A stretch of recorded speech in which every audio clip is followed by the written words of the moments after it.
Tuesday, November the 3rd. I thought as we approach Remembrance Day, I'd read some remembrance stories. Here's the first. He was very old now, but could still hold himself stiffly at attention before the monument. His war, the one to end all wars, now just a fading part of history. Very few could remember firsthand the savageness of the ideal that had sent millions of young people, young men, to their deaths.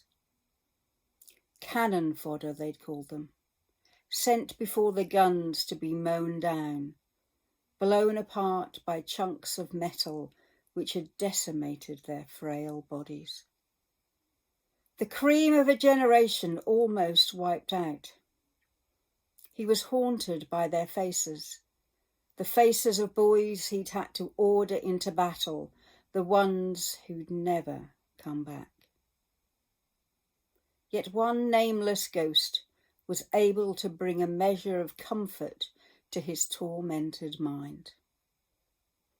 At the sound of the gun signalling the 11th hour, he was mentally transported back to the fields of Flanders. The battle had raged for over 2 hours, with neither side gaining any advantage. Wave after wave of soldiers had been dispatched from the muddy trenches and sent over the top. So many had died already that day that he decided he could not afford to lose any more men before reinforcements arrived. Perhaps they'd give him the remnants, a few more days of life. There came a slight lull in the battle due to the sheer exhaustion of the men on both sides. During this interval, a young soldier came up to him requesting that he be allowed to go over the top. He looked at the boy, who couldn't have been more than 19. Was this extreme bravery in the face of the enemy, or was the soldier so scared he just needed to get it over with? Why would you want to throw your life away, soldier? It's almost certain death to go out there.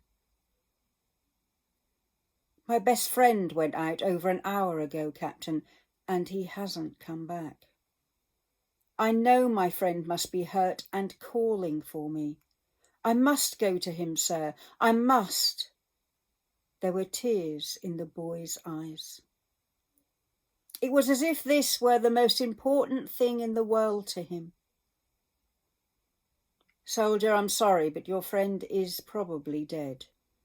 What purpose would it serve to let you sacrifice your life too? At least I'd know I'd tried, sir. He'd do the same thing in my shoes. I know he would. He was about to order the boy back to the ranks, but the impact of his words softened his heart. He remembered the awful pain he'd felt when his brother had died. He'd never had the chance to say goodbye. All right, soldier, you can go. Despite all the horror around them, he saw a radiant smile on the boy's face, as if a great weight had been lifted from his shoulders. God bless you, sir, said the soldier.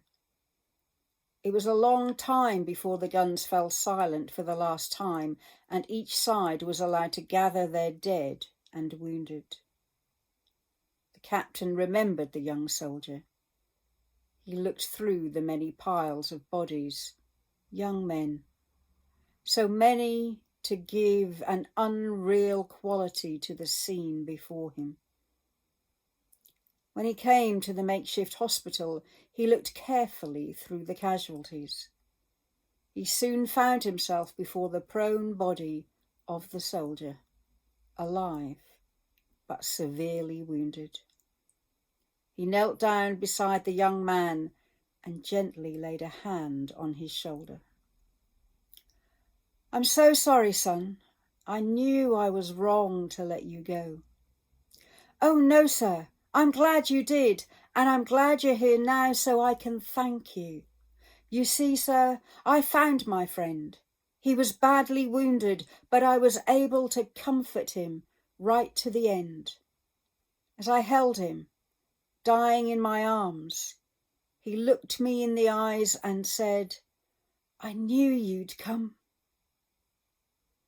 The young soldier faded between consciousness and oblivion for some time before he finally slipped away. The captain stayed by his side until the end, tears streaming quietly down his cheeks. Only in war could the happy endings be so terribly sad.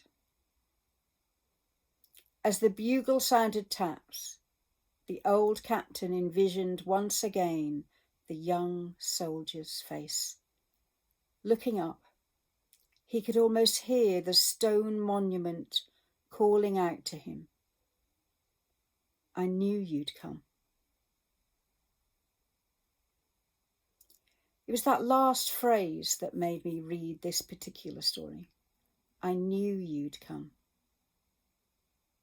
As we remember all those who have sacrificed so much so that we can have freedom, that even in lockdown we have to understand was bought for us at a great price.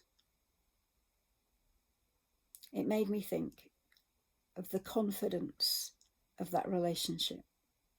I knew you'd come. And my thought for today is this: for whom would you hear that said of you?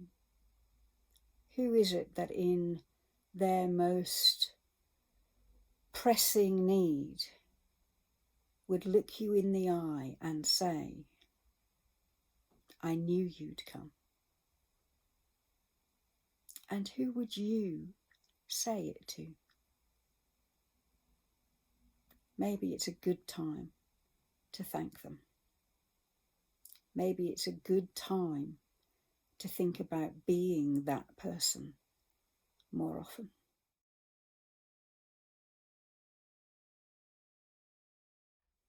O you who sleep in Flanders fields, sleep sweet to rise anew, we caught the torch you threw, and holding high we keep the faith with all who died.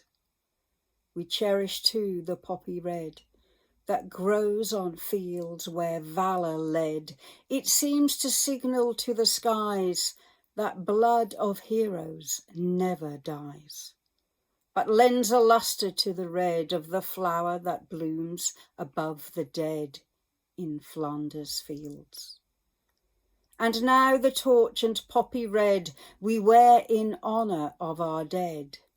Fear not that ye have died for naught, we'll teach the lesson that ye wrought in Flanders fields.